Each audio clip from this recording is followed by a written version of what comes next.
Before I ever started recording my rides, I was so inspired and grateful for all the people that shared their motovlogging setups here on YouTube. And so I thought right now I'd try and give back and just show what I've come up with, what works for me. There are a lot of things about it that aren't particularly unique, but I'll show you my helmet setup, the microphone setup, and then what I use for a second camera sometimes. It's very simple.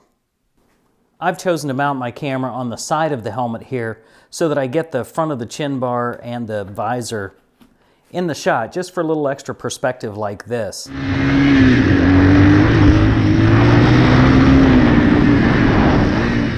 It does require a little bit more sophisticated and involved mounting setup, but I really like that angle. Other popular places to mount are on the very front of the helmet. Sport bike riders like that a lot. Another popular spot is up here on top of the visor for motocrossers, or off-road racers even like to go under the visor here to give it a little bit of extra protection. Here's what we'll need for the helmet camera. We'll need a current generation GoPro Hero camera. We'll need the various mounts that come in a mounting kit to be able to articulate the camera properly. We need the mount for the helmet. Then for audio, we're just using one of these older iPhone earbuds that have a microphone built into it. That will attach to this GoPro microphone adapter, but we also need this little intermediary adapter. I'll explain more about this in the video, of course, and then there will be links below the video to take you to everything used here. Then, for a windscreen, to deaden the sound from the wind, here's just a section of this fur, from the fabric department at a local fabric store or a Hobby Lobby or Michael's Crafts. And then just simple tools you'll have around the house probably to put everything together. Stapler, scissors, and tape. One thing missing is a little tab of Velcro that will be used to mount the microphone adapter to the helmet. So we'll also need just a bit of Velcro.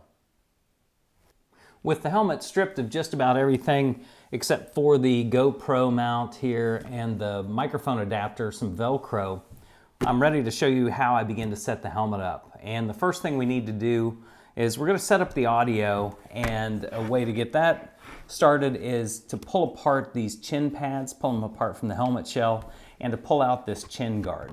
And the best way to do that is to get it somewhere where you can get some leverage on it. I'm going to put it in my lap here so that I can pull this apart.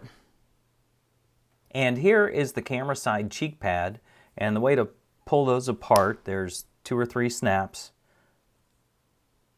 We'll pull these 2. And then I need to pull out this chin bar. My chin bar, I've taken this out a number of times in testing different motovlogging setups. This is where I'll mount the microphone. And so it's now a little bit cracked, but yours shouldn't be like that. Right in here is where we're going to mount the microphone.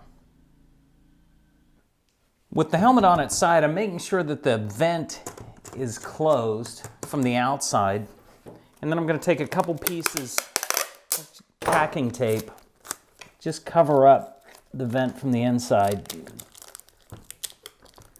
This doesn't have to be pretty, no one's going to see it. Just there to help stop some wind flow. Okay, now on to getting the microphone prepped. For the microphone, we have our old set of Apple earbuds.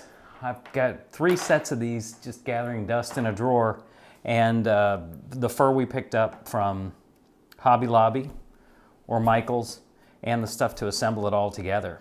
So really, first thing I'm going to do is trim off the earbuds and just retain the microphone here. I feel a little uneasy about cutting these apart, but they're never going to be used for anything else again. So about 1 inch beyond the microphone and heading toward the earbud, I'm going to make the cleanest cut I possibly can right here. Haha, that is not a clean cut. I don't like how that cuts, so I've gotten a razor here I'm going to try and get a real clean slice. There we go, that's much better. The thing we don't want to happen is for the internal wires there to touch one another and to create a short. And for that reason, I'm just going to use some electrical tape to tie up that end. Typically, I would use shrink wrap or maybe something with some heat to cauterize an end like that, but I'm afraid that might prompt it to expose the wires more and short it out. So we're going old school here. Just good old electrical tape.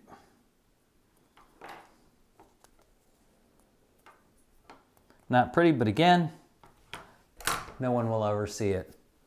Now to cut off the earbud on the other side, and we'll do that again just about an inch up from this juncture.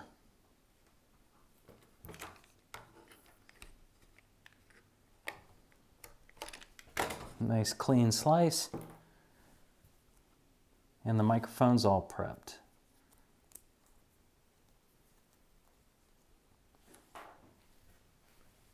For the fur, we don't need very much, just enough to cover that mouthpiece opening on the helmet with a little extra. Gets a little messy here. What I'm going to do is sandwich the microphone inside this.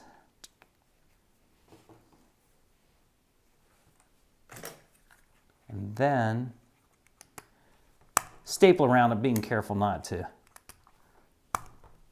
get into the wires.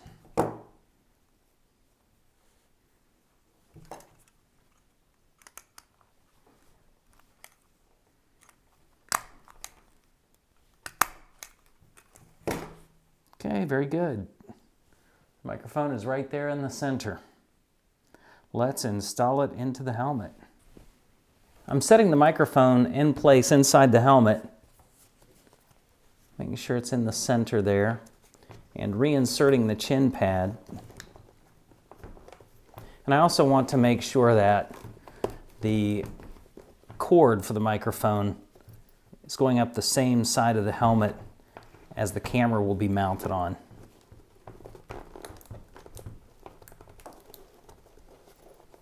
Make sure not to bind anything. Gonna run it down along the bottom here. There we go, microphone is in place. Spinning the helmet to the side now, I'm going to take up the slack here, and then we'll tuck this under the cheek pad.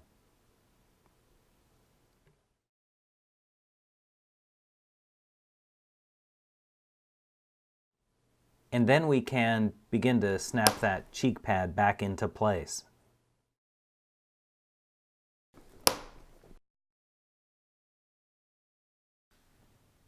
So here's the camera mount side of the helmet with just that bit of microphone cord sticking out. If you're assembling your helmet for the first time, you're going to have to determine exactly where you want to place the camera and the microphone adapter. But since I have these mounts already, I'm going to go ahead, slide in the camera. With the camera in place, I'll go ahead and mount the GoPro mic adapter. I really love this little thing. People complain about it being bulky, but if you mount it properly, I don't think it's that big of a deal. And then it connects right here in the camera. The very last step is to connect the microphone into the mic adapter. There's one little hitch though. This is a 3-ring TRRS connection, and this takes a 2-ring, like this, regular TRS stereo connection.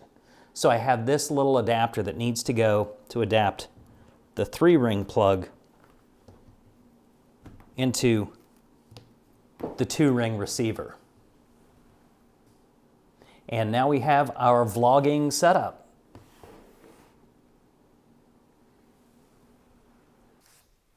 One of the very trickiest parts of setting the whole thing up is getting the camera pointed correctly. As it is here, I have 3 different axes that I deal with that need to be set and tightened down. The good news is, once I have it set and tightened down well, I'll take a wrench and give it just a little tiny extra twist on each one, and that leaves me set for a year really, unless something really knocks that camera. Setting it up once has me in very good shape. And the way I do set it up is I pull up my GoPro app and I refer to it. As I'm focused on a point with my eyes, I continue to adjust the camera until the app shows me that the camera is looking exactly where I am. Big trick too is just making sure that your horizon is straight. And that's something you're going to have to figure out with your setup just by fiddling with it a bit. Like I say, once you get it set, give it a good tighten. It should stay that way for a while. Although I do have one little extra tip that I do. I take a silver marker, and once everything is tightened down correctly, I will draw a straight line across the junctures just so that if something does get knocked off, I can readjust it back quickly. I do sometimes carry an extra camera with me just to set up on a little tiny portable tripod to get some shots of me actually riding by, and you've seen it in videos like this.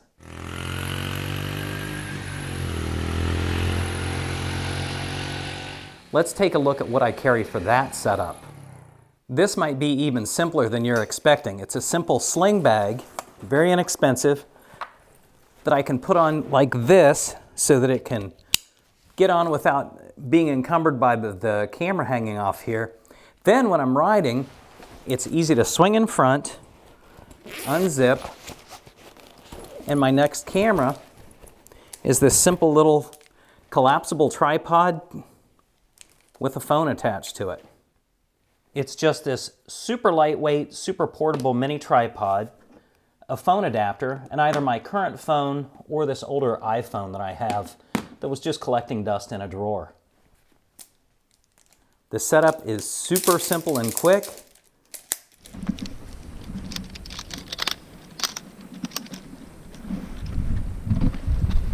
And so is the teardown. It is limited to the height of this tripod, which is around 3 feet, but for the extra perspective that it provides, that's plenty. Then right back in the sling bag, zip it up, and we ride away. And this is what the motovlogging setup looks like and sounds like. I want to talk a little bit about some technical specs here. I don't get too technical with this stuff, but I'm using a Bell Moto 9 or Moto Adventure 9 dual sport helmet just because it's the helmet that I had. I'm sure if you're looking for the ultimate motovlogging setup, you can probably find some street bike helmet that's really quiet and is better in that regard, but I didn't overthink that. And then as far as the camera, it's a GoPro Hero 5 Black. And at the time of this video, it's a couple generations old. I believe they're on the Hero 8 right now. But I don't have a whole lot to add as far as what particular model to get. I would just say definitely get a GoPro. I think they're better than the Chinese ones from what I've seen. And you have this wide array of accessories with the GoPro system.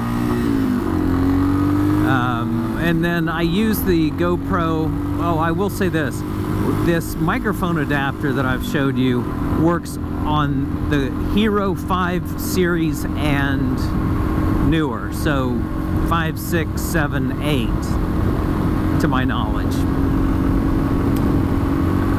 As far as the settings that the camera is on, it's pretty much the factory default settings. It's 1080p 1080p 60 frames per second, super wide. And I don't do anything fancy to the color settings or anything like that. I just run what it brung. Okay, as gray as it is right now, I think I'm just gonna show you some archive footage I have showing how I'll use a secondary camera when I'm out motovlogging. This was a tail bag test I was doing. Unfortunately, the tail bag didn't pass the test, but I got some great footage from it. And so I'm using the GoPro on the helmet, and I'm using my little mini tripod that I love. I happen to have a Canon camera, the M50, on that little tripod, and not the iPhone camera that I showed you in the setup a little bit earlier. It's really the technique that matters.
I think it's time for me to bail. It is getting chilly out. I hope this video has been a help as always, and I hope it brings a little insight into how these videos are made. I'm always learning, always trying new things. I do have a series called Dual Sport Fun. It's probably about 20 videos now that I've shot in this manner I've just described, and just trying different things along the way. They're not all very short. The majority of them are very short because they were edited to be used on both Instagram and YouTube. So a number of them are just a minute long. But it's amazing what you can pack into a minute if you're doing storytelling. And hopefully they all provide a nice little escape. They sure are fun for me to look back on. I look back on the last couple years of riding, having these videos, and remember, you know, the bike I'm using, and I remember the day and what it was like and all of that stuff. So thanks again for watching, and I'll see you next time, and ride safe. Hey, thank you so much for watching this video. If you enjoyed it, please do give it a like, and I hope you'll consider subscribing for future riding and wrenching videos. Ride safe.